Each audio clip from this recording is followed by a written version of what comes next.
On July 13th, 2010, Glenn Beck, who hosts the second biggest show on the Fox News channel, explained that if Jesus had been a victim instead of a Messiah, he would have, quote unquote, come back from the dead and made the Jews pay for what they did.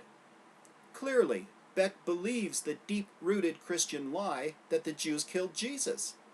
A vicious lie that has been used to justify the persecution and killing of Jews for many centuries, and that is still used by anti-Semites to this day. Recently, on October 21st, Barbara Walters of the morning talk show The View addressed the topic of people fearing groups of other people, saying that, quote unquote, at its extreme, we went for thousands of years saying the Jews killed Christ, and it took a long time for people to understand what portion of it, what the history was, what the whole argument was about. Why does Barbara Walters, a world-famous reporter, explain away the Jews killing Jesus as having something to do with the history and whole argument of the matter? If she is going to bring up this subject, why doesn't she or any of her co-hosts make it clear that the Jews did not kill Jesus? All the ladies of The View have received multiple copies of my last two books, so from my perspective, they have no excuse for their ignorance. Back in 2004, Mel Gibson's movie, The Passion of the Christ, taught the world once again that, quote unquote, the Jews killed the Lord Jesus. Consequently, the controversy over the Jews killing Jesus was reignited internationally, and not one media mouthpiece ever put this issue to rest by showing how the Jews did not kill Jesus. Before I show how the Jews did not kill Jesus, understand that Christianity used that vile lie to justify persecuting and killing Jews for the greater part of its history, building anti-Semitism throughout the world, especially in Europe. Here is just a partial list of the long, brutal, bloody history of Christian anti-Semitism. In the year 325, the First Council of Nicaea met in order to institutionalize the Catholic Creed, that it should be the true representation of Christendom. It was agreed that Catholic clergy were forbidden to even talk to Jews. Later, it was decreed that Jews could not marry Catholics or hold public office, and that Catholics converting to Jews would be put to death. The Catholic Saint Gregory claimed Jews were murderers of the Lord, and Saint Ambrose defined a synagogue as a refuge of insanity and damned by God. Saint Augustine taught that the Jews killed Jesus and were cursed. In the year 413, Catholic monks invaded Palestine to destroy synagogues and kill Jews at the Western Wall. A year later, Jews in Alexandria, Egypt were expelled by Catholic Saint Cyril. In the 7th century, Catholics in Toledo, Spain burned Jewish books.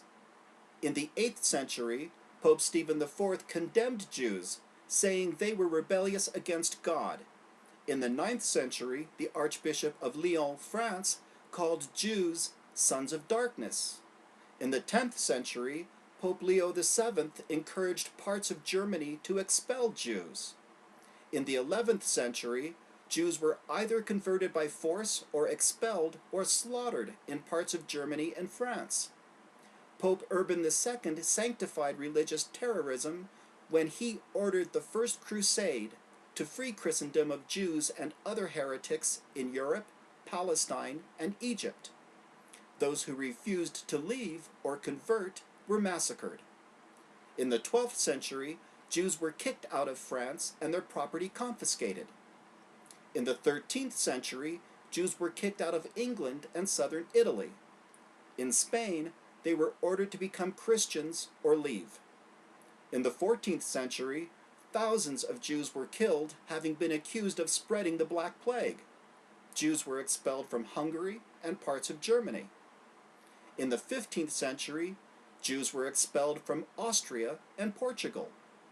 The Spanish Inquisition began, and Jews were ordered to leave Spain or become Christians.